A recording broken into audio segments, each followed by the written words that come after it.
Hello, dear students. Again, Vinay is here to welcome you in the class of Physical Education and Sports Science.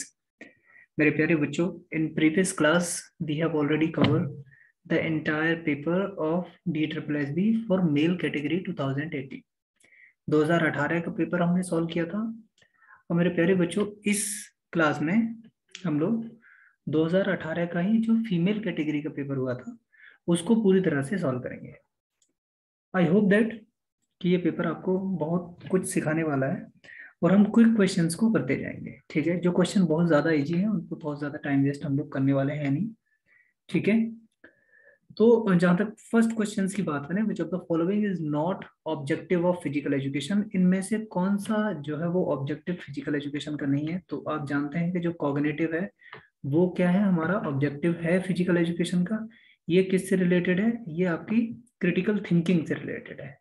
Right ये किससे related है, brain की activity जो है उन सब से रिलेटेड आपका कॉग्निटिव डोमेन हो गया. अफेक्टिव डोमेन आपकी फीलिंग से रिलेटेड हो गया.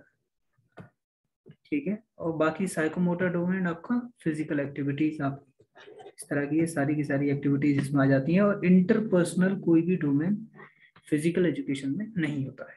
ठीक है, तो क्या हो जाएगा, डी आंसर इसका करेक्ट हो जाएगा. मेरे प्यारे बच्चों चलते हैं अगला क्वेश्चन देखेंगे और सॉल्व करेंगे इस अगले क्वेश्चन को. ठीक है, चलिए बढ़िया. सो नेक्स्ट क्वेश्चन क्या है, the transplant cell membrane of muscle fibre is called.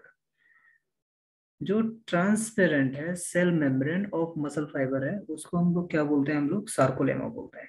ठीक है, तो इसमें क्या हो जाएगा, ए आंसर आपका करेक्ट हो जाएगा. ठीक है, क्या बोलते हैं, सार्कोलेमा. ठीक है, चलिए आगे चलते हैं, ए आंसर करेक्ट हो जाएगा. चलिए आगे, ये कुछ जो क्वेश्चन था उसको मैंने थोड़ा सा इजी करके लिखा है जिससे हमारा टाइम ज्यादा वेस्ट ना हो. तो आर्टरीज बेसिकली क्या करती है, हमारी जो हाई ब्लड प्रेशर से इनमें रहता है, क्योंकि यहाँ काफी प्रेशर से ब्लड को पुश किया जाता है और ब्लड की यहाँ डेंसिटी ज्यादा रहती है. ठीक है, और यहाँ ऑक्सीजन की जो कैपेसिटी होती है, कैरिंग कैपेसिटी, वो ज्यादा होती है आर्टरीज में. ठीक है, फिर उसके बाद आर्ट्रियोल का नंबर आता है. अच्छा, इसको थोड़ा सा आप अच्छी तरह से समझ लीजिए कि जैसे ये आपकी आर्टरी है, राइट, ये आपकी आर्टरी है. मैं कुछ उससे दूसरे कलर से समझा देता हूँ आपको. ये रेड कलर की आपकी आर्टरी है और ये पर्टिकुलर बॉडी में पहुंचती है और बॉडी से होने के बाद ये वेन्स आपकी इसको ले लेती हैं और ये फिर दोबारा हार्ट की तरफ लौट आती हैं. इधर ये समझ लीजिए ये आपका हार्ट है. ठीक है, अब यहाँ सिस्टम शुरू होता है आर्ट्रियोल्स का. ठीक है, तो आर्ट्रियोल्स क्या करती है, कनेक्ट करती हैं आर्टरी को कैपिलरी से. और यहाँ पे ये आपकी कैपिलरीज हैं छोटी छोटी ढेर सारी जो आपकी बॉडी से ब्लड को कलेक्ट कर रही है. तो ये क्या होगा, ये पर्टिकुलर जो जंक्शन होगा, junction between arteries to capillaries. ठीक है, इसको हम लोग बोलते हैं आर्ट्रियोल्स. ठीक है, कैपिलरीज क्या करती है, कैपिलरीज लो ब्लड प्रेशर जो है वो फ्लो कराती है किसकी तरफ, हार्ट की तरफ. और ये हार्ट के किस चैम्बर में जाता है, ये मैंने आपको पहले ही बताया था. ठीक है, ऐसे ही बताया था, नहीं ऐसे नहीं बताया था, क्योंकि जब इसको हार्ट को हम लोग पढ़ते हैं तो किस तरह से पढ़ते हैं, इधर ये राइट एट्रियम, राइट वेंट्रिकल, और लेफ्ट एट्रियम, लेफ्ट वेंट्रिकल. तो हार्ट जब ब्लड वापस लौट रहा होता है मेरे प्यारे बच्चों, तो राइट एट्रियम में जाता है. ठीक है, बताइए जल्दी से, क्या ये कॉन्सेप्ट सही है, बहुत जल्दी से.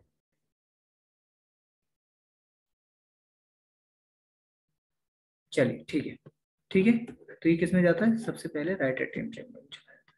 ठीक है, फिर उसके बाद राइट वेंट्रिकल में, देन राइट वेंट्रिकल से किस में जाता है, राइट वेंट्रिकल से ये आपका लंग्स में चला जाता है और लंग्स से फिर दोबारा लौट के ये फिर आपका राइट लेफ्ट एट्रियम में आ जाता है, लेफ्ट एट्रियम से वेंट्रिकल और वेंट्रिकल से बाहर होता हुआ फिर दोबारा बॉडी में. इस तरह से ब्लड का सर्कुलेशन जो है वो चलता रहता है. वेन्स क्या है, कनेक्ट करती हैं आर्ट्रियोल्स को आपकी वेन्यूल्स. ठीक है, चलिए आगे चलते हैं, नेक्स्ट क्वेश्चन देखते हैं. The body is the largest organ of the body, मतलब बॉडी में इनमें से कौन सा सबसे बड़ा ऑर्गन है आपका, किडनी, पेनक्रियाज, लिवर, या इनमें से कोई नहीं. चलिए जल्दी से फटाफट आंसर करें आप इसका. शाबाश, बहुत अच्छे. तो सबसे बड़ा जो लार्जेस्ट ऑर्गन माना जाता है बॉडी का वो क्या है आपका, वो है आपका लिवर। सी आंसर आपका करेक्ट हो जाएगा मेरे प्यारे बच्चों। आगे बढ़ते हैं और नेक्स्ट क्वेश्चन को देखेंगे कि नेक्स्ट क्वेश्चन क्या है। Blood pressure of the athletes tends to be more stable and remains during exercise than non athlete. ये क्या कह रहा है, इसको समझने की कोशिश करिए कि जो ब्लड प्रेशर है एक एथलीट का, वो ज्यादा स्टेबल रहता है इन कंपैरिजन ऑफ अगर आप एक्सरसाइज कर रहे हैं नॉन एथलीट के। तो ये क्या है, राइट? वो नॉर्मल रहता है, लोअर रहता है, हायर रहता है, एब्सोल्यूट रहता है? बताइए। जो ब्लड प्रेशर है एथलीट का और नॉन एथलीट का, नॉन एथलीट के कंपैरिजन में जो एथलीट का ब्लड प्रेशर है ड्यूरिंग एक्सरसाइज वो किस तरह से रहता है ब्लड प्रेशर। ठीक है, तो वो क्या रहेगा, वो आपका हमेशा लोअर ही रहेगा। ठीक है, चलिए आंसर क्या हो जाएगा, बी करेक्ट आपका। चलिए आगे चलते हैं। क्यों ऐसा क्यों होता है, क्योंकि उसका जो स्टॉक वॉल्यूम है वो ज्यादा होता है in comparison of non athlete. ठीक है, चलिए आगे चलते हैं। नेक्स्ट क्वेश्चन देखेंगे, क्वेश्चन नंबर 6। क्वेश्चन नंबर 6 क्या कह रहा है, the athlete with high percentage of slow touch fibre are better in. Simple सा क्वेश्चन है, जिसमें हाई स्लो टच फाइबर है वो क्या होगा, वो आपकी लंबी दूरी के लिए ज्यादा सूटेबल होंगे in comparison of short races. और जिनमें आपके फास्ट ट्विच फाइबर है मेरे प्यारे बच्चों, वो क्या हो जाएंगे, फास्ट ट्विच फाइबर वाले एथलीट स्लो डिस्टेंस रनिंग के लिए कहें, सॉरी शॉर्ट डिस्टेंस रनिंग के लिए कहें या स्प्रिंट के लिए वो ज्यादा बेहतर होते हैं। तो क्या हो जाएगा इसका आंसर, ए आंसर करेक्ट हो जाएगा, लॉन्ग डिस्टेंस इवेंट्स। चलिए आगे चलते हैं। नेक्स्ट क्वेश्चन क्या कह रहा है question, if a muscle contract and change its length produce force, the contraction type is. बात को समझने की कोशिश करें। If a muscle contract and change its length, muscle contract करती है और उसकी लेंथ यहाँ पे चेंज हो रही है। ठीक है, change its length and produce forces, ये कॉन्ट्रैक्शन किस टाइप का है, तो ये क्या होगा, आइसोटोनिक कॉन्ट्रैक्शन हो जाएगा। सीधी सी बात है, यहाँ अगर लेंथ चेंज नहीं हो रही होती तो आपका नो चेंज, तो ये क्या हो जाती है, आइसोमेट्रिक। अगर डायनामिक्स चेंज रहती है, डायनामिक्स सेम रहती है थ्रू आउट मोशन, तो क्या हो जाती है, आइसोकाइनेटिक। आइसोटोनिक में क्या होता है, टोन सेम रहती है, जैसे आपका बाइसेप कर्ल आप कर रहे हैं। ठीक है, आंसर क्या हो जाएगा, सी करेक्ट हो जाएगा इसका। चलिए आगे नेक्स्ट क्वेश्चन समझते हैं, क्या है नेक्स्ट क्वेश्चन हमारा। The pace training employ a intensity or slightly higher intensity than race competition intensity, the intensity corresponding to the lactate threshold. Therefore, this type of training is often called. इस type की training को क्या कहते हैं, एक pace की training हम करा रहे हैं जिसमें इंटेंसिटी क्या है, स्लाइटली हायर रहती है जिससे रेस कंपटीशन से। ठीक है, जैसे आपको 10 किलोमीटर पर घंटे के हिसाब से दौड़ना है, तो एक पर्टिकुलर रेस की ट्रेनिंग हम आपको करा रहे हैं। और उसमें क्या है, उस ट्रेनिंग में मेरे प्यारे बच्चों उसकी इंटेंसिटी 10 की जगह हमने 12 की हुई है, जिससे कि जब आप रेस में दौड़ेंगे तो उस टाइम पे आपको लो थ्रेशोल्ड पे ज्यादा काम नहीं करना पड़ेगा। ठीक है, तो क्या हो जाएगा आंसर, सिंपली इसका आंसर हो जाएगा आपका एनारोबिक इंटरवल ट्रेनिंग। ठीक है, चलिए आगे बढ़ते हैं। चलिए नेक्स्ट क्वेश्चन देखते हैं। When designing a functional exercise routine, key factors to concentrate are। जब भी कभी हम डिजाइन कर रहे हैं क्या, functional exercise routine, key factor क्या है, core stability, flexibility, power, flexibility and balance, core stability, flexibility, explosiveness, core stability, flexibility and balance. क्या हो जाएगा, सिंपल आंसर हो जाएगा आपकी फ्लेक्सिबिलिटी और बैलेंस। हम ये बात आपको याद रखनी है, किसकी बात हो रही है, फंक्शनल एक्सरसाइज रूटीन की बात हो रही है, तो इसमें जो की कॉन्सेप्ट रहेंगे वो आपके फ्लेक्सिबिलिटी और बैलेंस रहता है सबसे पहले। ठीक है, duration of macro cycle, macro cycle की ड्यूरेशन आप सब लोग जानते हैं। बेसिकली साइकिल्स को 3 पार्ट में तोड़ा जाता है, किसमें, माइक्रो, मीजो और मैक्रो। ये क्या होता है, 7 to 10 डेज आपका, 3 to 6 वीक होता है ये आपका डेज में रहता है, राइट, और 6 to 12 मंथ्स, या फिर इसको ईयर प्लान भी बोलते हैं। अच्छा, इसमें एक क्वेश्चन और पूछ लेता है आपको, अगर हम ओलंपिक के लिए तैयारी कर रहे हैं, तो ये किस प्लान के अंदर आता है? तो ये आपका क्या हो जाएगा, ये मेरे प्यारे बच्चों 6 to 12 मंथ वाले ही प्लान के अंतर्गत आएगा और इसको हम ईयर प्लान कहेंगे। डी आंसर इसमें करेक्ट हो जाएगा। ठीक है, चलिए आगे चलते हैं। नेक्स्ट क्वेश्चन देखेंगे, क्या है, the theory is based on the concept of. अच्छा, रिफ्लेक्स एक्शन के कॉन्सेप्ट पे कौन सी थ्योरी बेस्ड है? ठीक है, रिफ्लेक्स, तो ये किसकी थ्योरी है? सिंपली याद होना चाहिए आपको कि ये आपकी पेवलोव की थ्योरी है। ठीक है, न्यूटन्स के क्या है, न्यूटन्स के 3 लॉ बेसिकली आपके दिए हुए हैं, सेकंड थर्ड। पहला क्या है आपका, लॉ ऑफ ग्रेविटेशन है, दूसरा मोमेंटम का लॉ है, और तीसरा आपका लॉ है एक्शन एंड रिएक्शन का। तो ये बात आप याद रखेंगे, इससे अक्सर क्वेश्चंस आपके पूछ लिए जाते हैं। ठीक है, अच्छा इसमें एक क्वेश्चन मैं आपको दे रहा हूँ, एक क्वेश्चन है उसको देखिए। जैसे यहाँ से एक पर्सन है, ये एक नाव है, ठीक है, ये एक नाव है पानी में, ठीक है, और ये आपका एक स्टैंड है, और क्या करता है, एक आदमी है यहाँ पे, ठीक है, और ये यहाँ से इस पे कूद रहा है। ठीक है, तो नाव इधर की साइड में जाती है जब ये यहाँ पे कूदता है, इसमें न्यूटन का कौन सा लॉ आपका अप्लाई होगा? Which law of Newton will be applied here? ठीक है, कमेंट में लिख के बताएंगे। चलिए आगे क्वेश्चन करेंगे। Next, the change in momentum resultant और resulting from force measured as the product of force and time. Force and time की जब भी बात होगी, एफ इंटू टी की जब भी बात होगी, तो ये क्या होता है हमारा, ये होता है मेरे प्यारे बच्चों इम्पल्स। ठीक है, सिंपली आंसर बी इसका करेक्ट हो जाएगा। चलिए देखते हैं आगे। ठीक है,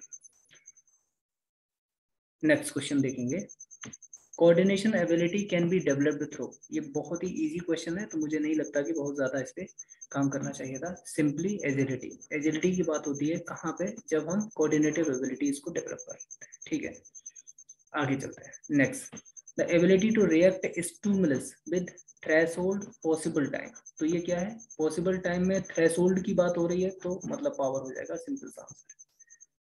चलिए, ability to react a stimulus, sorry sorry sorry, इसको समझिए थोड़ा सा, react on A stimulus.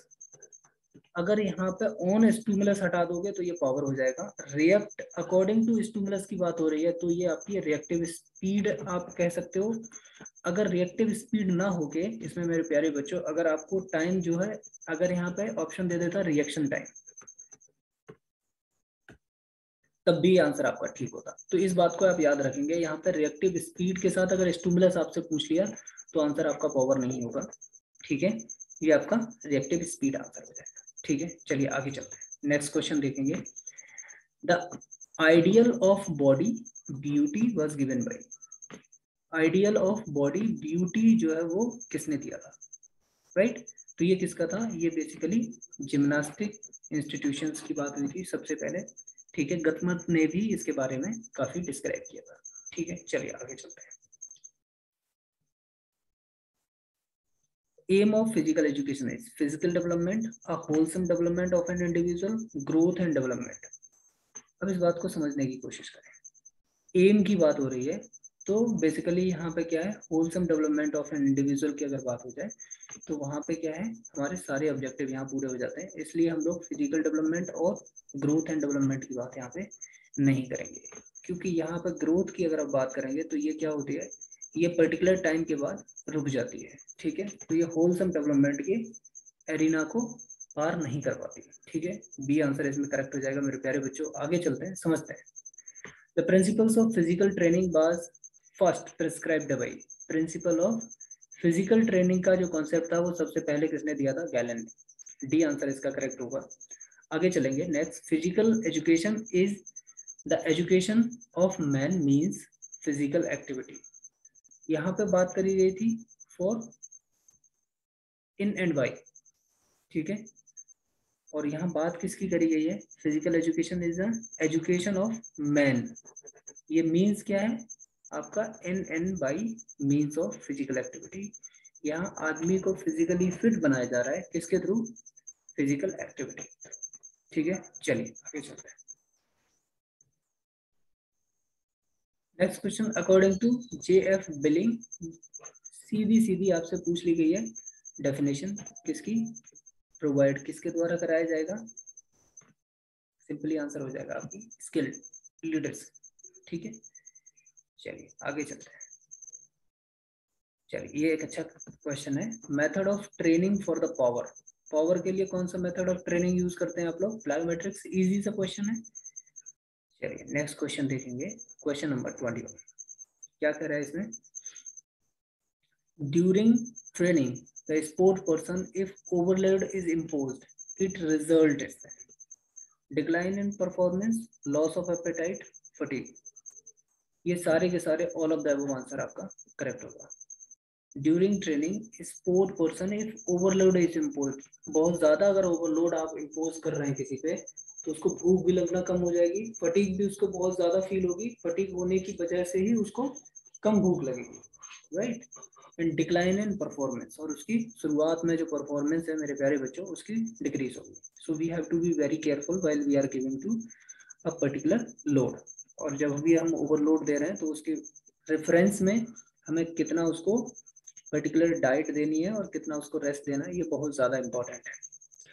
Younger athletes are more impressionable and susceptible to external influence. जितने भी नए प्लेयर्स होते हैं या नए बच्चे होते हैं वो एक्सटर्नली इन्फ्लुएंस बहुत ज्यादा होते हैं। जैसे फॉर एग्जांपल अगर वो कोई काम कर रहा है उससे कुछ गलत हो रहा है, हो सकता है वो सही भी था, लेकिन अगर बाहर वाले ने किसी, वो इंसान जिसको जो ज्यादा एज्ड है, जो देखने में ज्यादा इंप्रेसिव लगता है, अगर उसने जाके कुछ बोल दिया नहीं नहीं ये वाला ठीक है, राइट, तो उसके पूरे विचार ही चेंज हो जाते हैं उन सबके बारे में, राइट। उसको लगता है कि जो सामने वाला बोल रहा है वही ठीक है, तो ये आंसर आपका करेक्ट हो जाएगा। चलिए आगे चलते हैं। Social significance of sports. Social significance क्या है स्पोर्ट का, bringing people together, partnering nations, performance enhancement and influence other. सीधी सी बात है, ब्रिंगिंग द पीपल्स टुगेदर, लोगों को एक साथ जोड़ने, मतलब आप ओलंपिक का मोटो उठा के देख लीजिए तो आपको पता चल जाएगा, ठीक है। ब्रदरहुड की बात इसमें करी गई थी। What sport does for the peoples, लोगों के लिए क्या करता है sports, socialisation, affirmation of identity, corrective concession, all are that, right. चलिए आगे चलते हैं, नेक्स्ट क्वेश्चन देखेंगे। क्या कह रहा है next question, behaviour carried out with the intention of harming other person is called. देखिए ये क्या है, इसमें basically the behaviour carried out with the intention, एक इंटेंशनली हार्म करना है आपको दूसरे पर्सन को, तो वो क्या है, वो आपका एग्रेशन में आता है। एग्रेशन में भी कौन सा एग्रेशन जो है, वो एग्रेशन के भी टाइप हैं जो मैंने आपको पढ़ाए थे, hostile aggression, instrumental aggression.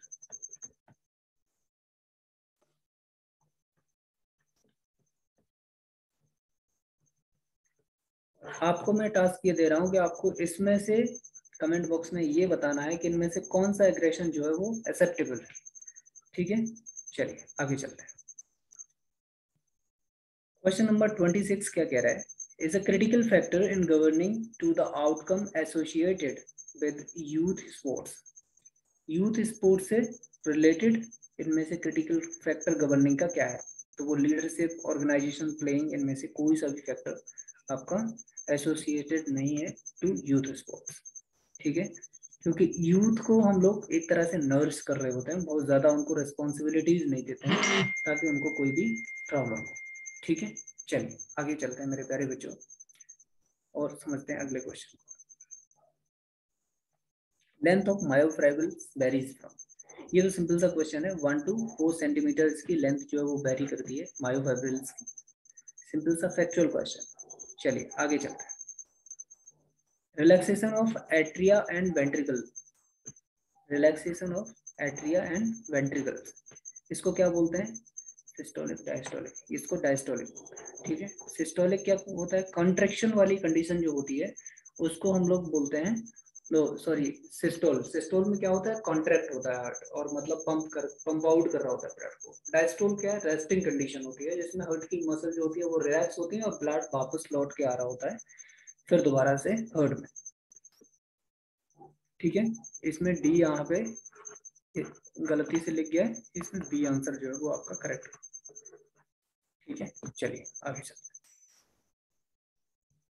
The life span of red blood corpuscles is not more than days. ये कितना होता है? ये 120 से ज्यादा नहीं होता है, ठीक है। 120 डेज, इसी को क्या बोलते हैं हम लोग? आरबीसी, शॉर्ट फॉर्म में, ठीक है। तो आप इसको याद रखेंगे।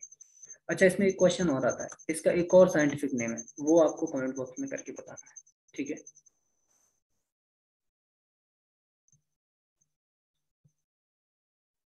To which of the following chambers of the heart the aorta connected? ये सिंपल सा है, अभी कुछ देर पहले ही हमने बात करी थी कि ये किससे कनेक्ट होता है जाके? Simply left ventricle, left atrium, right ventricle, right atrium, ठीक है। तो ये सिंपल सा है, इसको आप याद रखेंगे।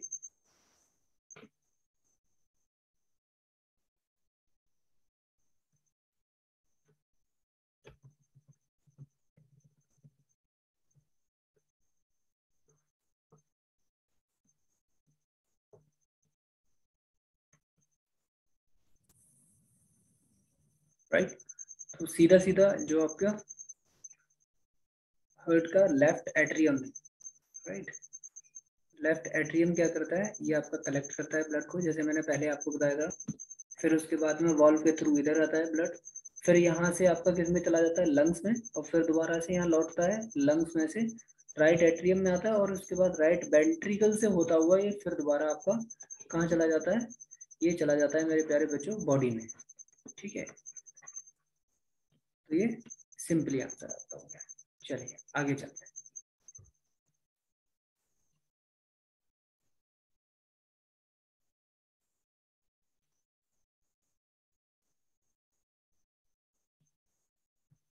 Okay, next question.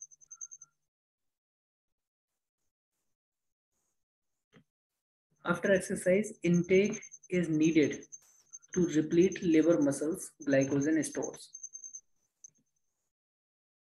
अगर आप एक्सरसाइज खत्म करते हैं तो एक्सरसाइज के बाद फिर दोबारा से जो रिप्लीट लिवर, लिवर क्या करता है? लिवर फिर दोबारा से कार्बोहाइड्रेट को ग्लाइकोजन के रूप में स्टोर कर देता है फिर दोबारा से मसल्स में, जिससे कि हम फिर दोबारा से एक्सरसाइज के लिए रेडी हो पाए। तो इसमें क्या हो जाएगा? आपका डी आंसर जो है वो करेक्ट हो जाएगा मेरे प्यारे बच्चों। आगे चलते हैं।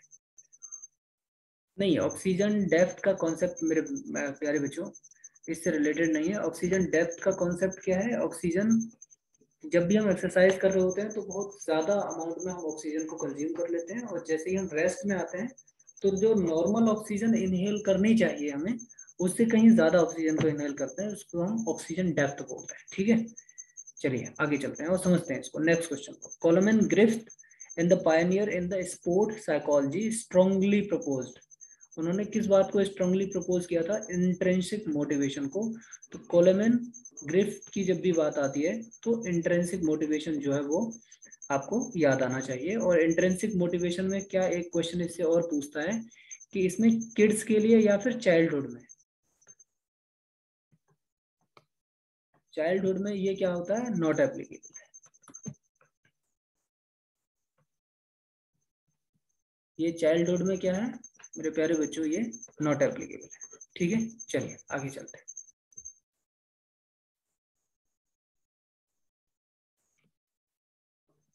विच of the below is not the law of learning? इनमें से कौन सा लॉ जो है वो लर्निंग का लॉ नहीं है? तो बेसिकली हम देखते हैं तीन जो है वो लॉ ऑफ लर्निंग है, जिसको मैंने आपको REE के कॉन्सेप्ट से बताया था। Law of readiness, then exercise, और फिर इफेक्ट। तो इसमें से लॉ ऑफ अवेयरनेस जो है वो लॉ ऑफ लर्निंग नहीं है। चलिए नेक्स्ट देखेंगे। फादर ऑफ स्पोर्ट्स साइकोलॉजी, ये तो सीधा सीधा फैक्चुअल क्वेश्चन है। स्पोर्ट्स साइकोलॉजी के फादर इसमें से कौन से हैं? राइट, मैंने आपको जब एनाटॉमी की क्लास ले रहा था उस समय पे भी मैंने आपको ये बताया था, और जब मैंने क्लासरूम लेसन प्लान की क्लास ली थी तभी भी मैंने आपको ये डिस्क्राइब किया था। तो इसका आंसर जो है वो मैं आपको नहीं देने वाला हूँ, आप वहां से उस आंसर को देखेंगे, ठीक है। चलिए आगे बढ़ते हैं।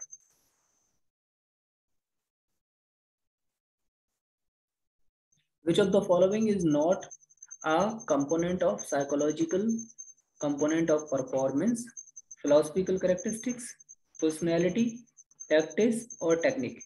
बताइए, जल्दी से आंसर करें इसका। Which of the following is not the component of psychological component of performance? Psychological component of performance इसमें से कौन सा नहीं है? तो क्या हो जाएगा आपका? ये फिलोसफिकल कैरेक्टरिस्टिक्स। चलिए आगे चलते हैं, नेक्स्ट क्वेश्चन देखेंगे। बिल्कुल बिल्कुल, आज इसको कोशिश करेंगे जितने ज्यादा क्वेश्चन सॉल्व हो सकते हैं आज, ठीक है। The end result of nature and nurture combination is, क्या है ये सिंपली आपका द ह्यूमन पर्सनैलिटी। नेचर और नर्चर का इस पे एक बड़ी डिबेट होती रही है और ये अभी भी डिबेट का मुद्दा है। इन दोनों के बेस्ट कॉम्बिनेशन से क्या हो सकता है, आपकी ह्यूमन जो पर्सनैलिटी है वो आपकी ज्यादा बेहतर से निखर के आ सकती है। इसके बारे में काफी बात की जाती रही है पहले भी, ठीक है। चलिए आगे और अच्छे से समझते हैं इसको। नेक्स्ट चलते हैं और क्वेश्चन को देखते हैं। अकॉर्डिंग टू हेनरी मुरे, the sport performance is highly related to achievement motivation, secondary reinforce, anarch drive to achieve, incentive motivation। तो क्या हो जाएगा इसमें?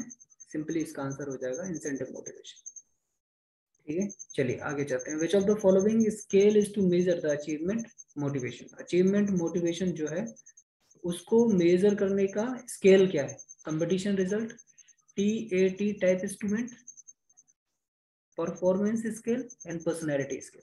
क्या होगा इसका आंसर? इसका सिंपल आंसर हो जाएगा TAT टाइप इंस्ट्रूमेंट। इसमें कई सारे इंस्ट्रूमेंट आते हैं, राइट। इसको आप जाके गूगल पे बड़ा आराम से सारे इंस्ट्रूमेंट्स को पढ़ लीजिए, तो आपके लिए आगे आने वाले एग्जाम्स में भी काफी इजी रहेगा। ये सिंपली क्वेश्चन है, relationship between the arousal and performance. बहुत फेमस क्वेश्चन है और हमेशा हमेशा ये समझ लो कि ज्यादातर एग्जाम्स में पूछा जाता रहा है ये पीछे। Inverted you hypothesis. इसमें क्या रहता है मेरे प्यारे बच्चों, जब हम अराउजल बढ़ता है राइट, और उसके साथ परफॉर्मेंस जो है वो घटती रहती है, फिर एक लेवल पे आके फिर वो फिर से बढ़ती है, राइट। चलिए इसमें यू से बनता है, इसीलिए इसको इन्वर्टेड यू थ्योरी बोला गया है। चलिए आगे चलते हैं। Sport ethics are focused to on which in expression of human excellence, maintaining sportiveness, being adjustable, balanced behavior, equity in sports। Sports ethics की बात यहाँ पे करी गई है कि किस बात के लिए फोकस करता है, ये करता है इक्विटी इन स्पोर्ट्स, जिससे कि जो एथिकल रूल्स हैं और रूल्स के विद इन बाउंड्री जो है वो आप अपनी परफॉर्मेंस को शो करें पीपल्स को, और रिकॉग्निशन गेट करें और सबको इक्वल चांस मिल पाए, राइट। उसमें कोई चीटिंग नहीं। नेक्स्ट नंबर, क्वेश्चन नंबर 41 देखेंगे। Who among the below are responsible for the observance of sport ethics? Sport ethics को देखने के लिए इनमें से कौन सी बॉडी जो है वो जिम्मेदार है? Individual, government, sport related organisations, all of that. So basically क्या है, स्पोर्ट रिलेटेड ऑर्गेनाइजेशंस इसके लिए जिम्मेदार है, इसके लिए गवर्नमेंट रिस्पॉन्सिबल है, इसके लिए इंडिविजुअल्स भी रिस्पॉन्सिबल है। हाउ? अब इसको आप समझ लीजिए। या स्पोर्ट रिलेटेड ऑर्गेनाइजेशंस की बात करें हम लोग, तो इसमें आपकी नाडा आती है, बाडा आती है, राइट। वो क्या करते हैं, वो जैसे एक स्पोर्ट एथिक्स का एक पर्टिकुलर पार्ट है। स्पोर्ट एथिक्स का जैसे मैं आपको बताता हूँ, जैसे डोपिंग, राइट। डोपिंग क्या है? ये स्पोर्ट एथिक्स का एक हिस्सा है, राइट। दूसरा जैसे क्या है, violence, rule violence. Rule violence जैसे आपने किसी को हिट किया तो उसके लिए भी कुछ क्या होंगे, कुछ पेनल्टीज होंगे, ठीक है। वो एक अलग हिस्सा है, राइट। तो ये क्या है, फिर उसके बाद स्पोर्ट ऑर्गेनाइजेशंस के बाद जो पर्टिकुलर गवर्नमेंट है, जैसे इंडियन गवर्नमेंट ने एक नाडा बनाई हुई है, राइट, NADA, नाडा। और इंटरनेशनल जो ऑर्गेनाइजेशंस जैसे IOC है, उसने वाडा बनाया। इंडिविजुअल्स के लेवल से पर्सन क्या करते हैं, जैसे फॉर एग्जांपल कभी आपने क्रिकेट में देखा होगा कि अगर कोई बल्लेबाज आउट है, राइट, और उसको पता है कि वो आउट है, और बाय चांस कुछ इस तरह की फेसेस है, जैसे किसी ने कैच पकड़ा और वो इस तरह से कैच था कि वो कैमरे की नजर में ही नहीं आ रहा, और वो किसी पर्टिकुलर प्लेयर ने क्या किया, वो अपना पूरा ईमानदारी से उसको बता दिया कि ये कैच जो है वो नहीं था। तो ये क्या है, ये एक इंडिविजुअल लेवल पे स्पोर्ट एथिक्स की रिस्पेक्ट करना है। ठीक है, चलिए आगे चलते हैं। An essential element in achievement and maintenance of physical fitness and wellness, sound body, exercise, sound mind and technique. इसमें क्या होगा, बेसिकली एक्सरसाइज। एक्सरसाइज क्या है, बहुत ही ज्यादा एसेंशियल एलिमेंट है किसके अचीवमेंट के लिए, फिजिकल फिटनेस और वेलनेस के लिए। अगर आप डेली एक्सरसाइज करते हैं तो you will be physically fit, and if you are physically fit automatically you will achieve the status of wellness through training development of endurance among children and be achieved in collective level, circuit resistance, plyometrics and speed।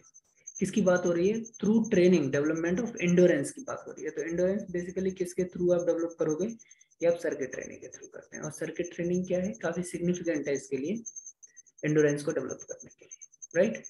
इसमें circuit training को किसने बनाया है, इसके लिए इसके proponent जो है उसका नाम कभी कभी पूछ लेता है एग्जाम में, तो आप उसको भी देखिए ठीक से। Warm up is important to keep oneself free from injuries, fatigue, pain, all of that. Warm up basically क्या करता है, आपको इंजुरीज से बचाता है। ठीक है, चलिए, आपको फटीग से बचाता है, आपको पेन से बचाता है। तो ये सारी की सारी चीजें क्या है, वो वार्म अप से आप वेव ऑफ कर सकते हैं, राइट। इसीलिए क्या होता है, जब भी गेम होना होता है, आप देखो नेशनल लेवल, इंटरनेशनल लेवल पे जहां भी अगर आप देखेंगे कोच के गाइडेंस में अगर स्पेशली कोई खेल रहा है तो वो स्पेशली आपको वार्म अप कराता है। वार्म अप के भी अगर टाइप, कभी कभी वार्म अप के टाइप पूछ लेता है, तो इसमें क्या होता है, जनरल वार्म अप और specific warm up. General warm up क्या होता है, जो आपके जनरल, अब जनरल वार्म अप को भी आप इस तरह से समझिए, एक फिजिकल फिटनेस के कंपोनेंट्स होते हैं, वो दो टाइप के होते हैं। ठीक है, एक स्किल रिलेटेड कंपोनेंट होते हैं। तो स्किल रिलेटेड कंपोनेंट मेरे प्यारे बच्चों इसमें आते हैं जो 6 होते हैं, और जनरल कंपोनेंट कितने होते हैं, 5 होते हैं। ठीक है, तो वो क्या होते हैं, वो जनरल फिटनेस में यूज होते हैं। ठीक है, चलिए आगे चलते हैं, समझते हैं नेक्स्ट क्वेश्चंस को। आज हम लोग 50 क्वेश्चंस करेंगे, और फिर नेक्स्ट बाकी बचे हुए 50 क्वेश्चंस की 4 क्लास में हम इसको पूरे 200 क्वेश्चंस खत्म कर लेंगे मेरे प्यारे बच्चों। चलते हैं question number 45, which of the following games originated in India. इनमें से कौन सा गेम है जो इंडिया में ओरिजिनेट हुआ है। तो सिर्फ बैडमिंटन एक ऐसा गेम है जो इंडिया में ओरिजिनेट हुआ है, बाकी इनमें से कोई भी किसी का भी ओरिजिन इंडिया में नहीं माना जाता है। इवन दैट हॉकी को इंडिया का नेशनल गेम माना जाता है, इट्स नॉट रिलेटेड और originated in India.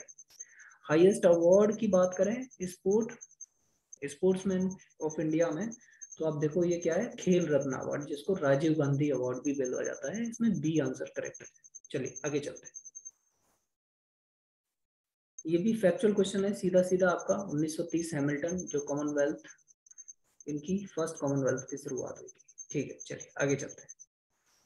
First South Asian Federation games were held in, ये भी इजी से क्वेश्चन है, इनमें टाइम ज्यादा खराब करेंगे नहीं। 1951 में इंडिया से शुरुआत हुआ था। Health organisation is comparative, comprehensive, qualitative and dynamic process of education. चलिए ये देखते हैं क्वेश्चन, अच्छा क्वेश्चन है। Health education is the comprehensive, qualitative and dynamic process of education. It helps sound attitude towards to important of good health. It provides direct learning experience, encourage and practice for the wholesome health habit in daily life.